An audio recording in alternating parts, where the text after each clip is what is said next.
నాయకి cinema flop list లో చేరిపోయింది. ఈ cinema వల్ల త్రిషకు ఒరిగిందేం లేదు. ఆ మాటకొస్తే త్రిష నష్టపోయిందే ఎక్కువ. ఈ సినిమా కోసం త్రిష పారితోషికం తీసుకోలేదట. తమిళ రైట్స్ తనకు అప్పగించమని నిర్మాతని అడిగిందట. తెలుగు, తమిళ భాషల్లో సినిమా తీస్తున్నాం కాబట్టి తెలుగులో మంచి రేటుకు అమ్ముకుంటే లాభాలు రావడం ఖాయమని స్కెచ్ వేసిన నిర్మాత త్రిష సూచనకు అంగీకారం తెలిపాడు. సినిమా విడుదల ఆలస్యం అవ్వడం వల్ల, పెద్దగా బజ్ లేకపోవడం వల్ల మార్కెట్ జరగలేదని, అందుకే ఇప్పుడేం ఇవ్వలేనని త్రిషని నమ్మించాడట సదరు ప్రొడ్యూసర్. అయితే తమిళంలో మాత్రం ఈ సినిమాకి మంచి రేటే అమ్ముకున్నట్టు టాక్. అలా సినిమాని అమ్ముకొని కూడా త్రిషకు డబ్బులు ఎగ్గొట్టారట. ఈ విషయంలో త్రిష బాగా ఫీల్ అవుతోందని, ఇలాంటి తప్పు ఎప్పుడూ చేయకూడదని డిసైడ్ అయిందట. ఈ సినిమాకి నిర్మాత ఎవరో కాదు, త్రిష డేట్స్ చూసే మేనేజర్ గిరిధర్.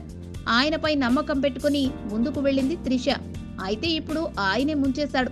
ఈ ఎపిసోడ్ తో బాగా ఫీల్ అయిన త్రిష సదరు మేనేజర్ ను తొలగించిందని టాక్.